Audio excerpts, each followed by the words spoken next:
Before I begin, this story is up 18 years. When you have kids around, please use headphones. Thank you for your understanding.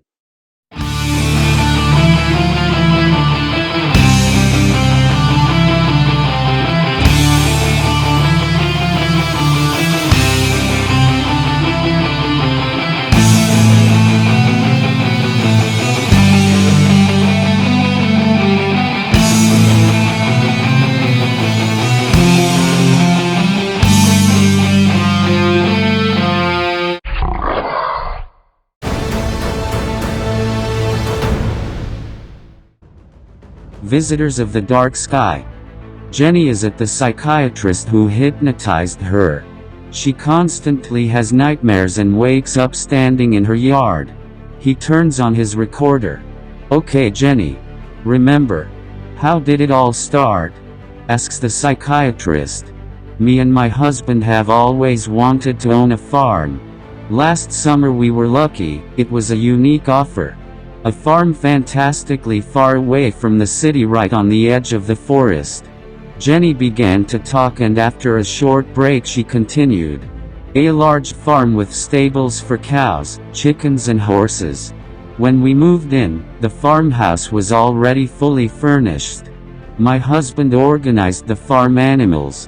2 cows and a bull, 10 chickens and a rooster, 2 horses to start with. The chickens multiplied quickly and a cow also became pregnant. So we were able to sell our first products. I mainly look after the animals and my husband is a writer. He said if it gets too much, he will hire an assistant. We often sit on our porch in the evening, listening to music, chatting and watching the night sky. One night, balls of light appeared in the night sky and flew directly over our farm. These balls of light jumped up and down and disappeared again with incredible speed." Jenny takes a break and continues the story. "We see these balls of light almost every night, and shortly afterwards my nightmares started." Jenny said. "Jenny, please tell me about your dreams." The psychiatrist asks her. Jenny reports about her dreams. "The dreams are always the same. I wake up in the middle of the night, my husband is sound asleep.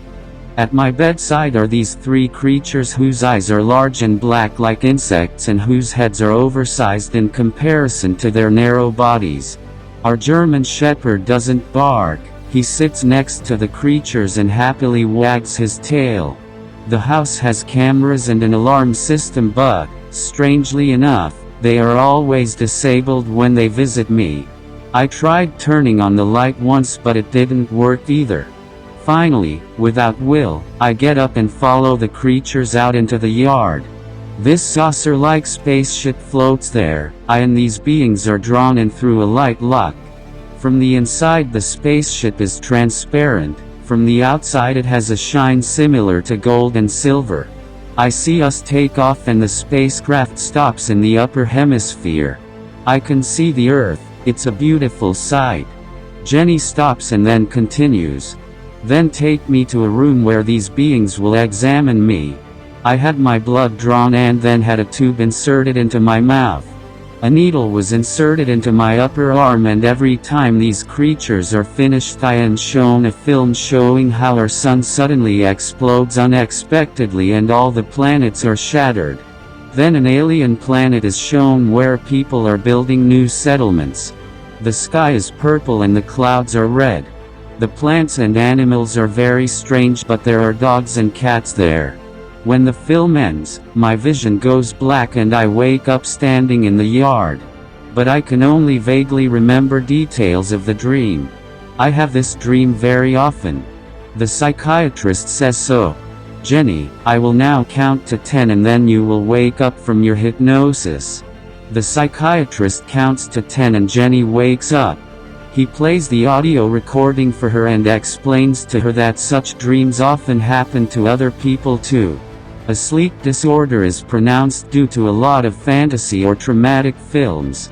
This is further aggravated by electromagnetic waves caused by televisions, cell phones or other electronic devices in the bedroom.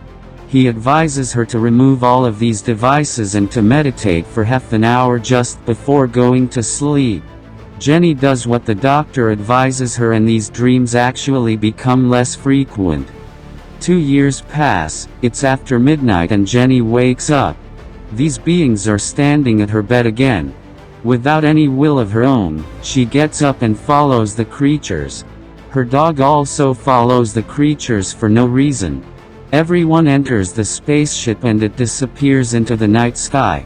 But this time Jenny no longer wakes up in the yard. She is taken by the creatures to an unknown destination. Her husband wakes up the next morning and sees that his wife Jenny and the dog have disappeared. He doesn't think anything of it at first, and as the hours go by he tries to call her. Unfortunately without success. After 2 days he reported his wife Jenny missing to the police. Unfortunately, police and helpers searched the entire area around the farm without success. Jenny's husband is watching the news on television with a search call for his wife when suddenly the program is interrupted. We interrupt the news and go live to the president. He has an important address to the entire nation. The speech begins immediately as the president goes live.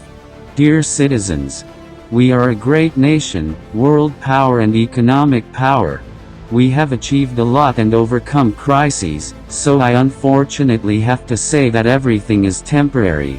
Transient in the sense that planet Earth and our solar system will soon no longer exist.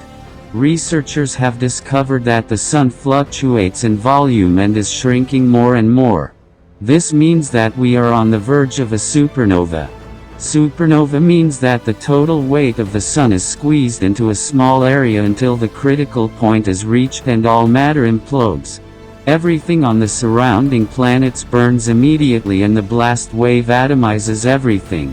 Scientists have analyzed that we will still exist for 1 to 2 weeks.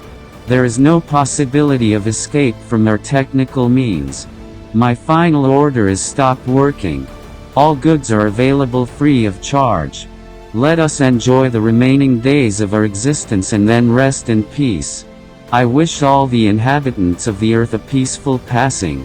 God bless you. End of speech. There has been mass panic and anarchy in the last few days. Many died in violence, some attempting to seek shelter in underground shelters, but most reunited with family. After 8 days it was 4 p.m., and suddenly it became as bright as an atomic explosion. Many became blind before they burned. After 8 minutes the pressure wave came and pulverized everything. The end of all life in the solar system. Light years away, Jenny is abandoned on an alien planet with other chosen ones. The aliens help the settlers to build houses. End of the story.